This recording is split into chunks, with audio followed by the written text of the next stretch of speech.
In this video, I will show you how to use a voice recorder on Samsung phone. If you're new to this channel, please subscribe or click the follow button to be updated with our latest upload. First thing to do is to search if you have voice recorder installed on your Samsung phone.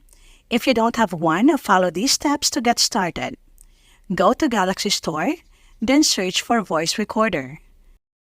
Select this first result. This voice recorder app is made by Samsung, so it's safe and free to use. Go ahead and install the app. Now when you first open the app, grant all permissions. You'll have three options in here: the standard, the interview, and the speech to text. For this tutorial, we will just focus on the basic, which is the standard.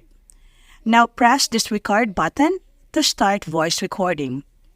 While recording, you can click this pause button to pause your recording and press the record button again to resume the recording. When you're done, click this button, Stop Recording.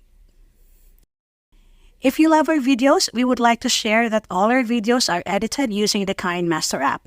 It's a super user-friendly app which you can download from Play Store or App Store with tons of features to make your videos pop.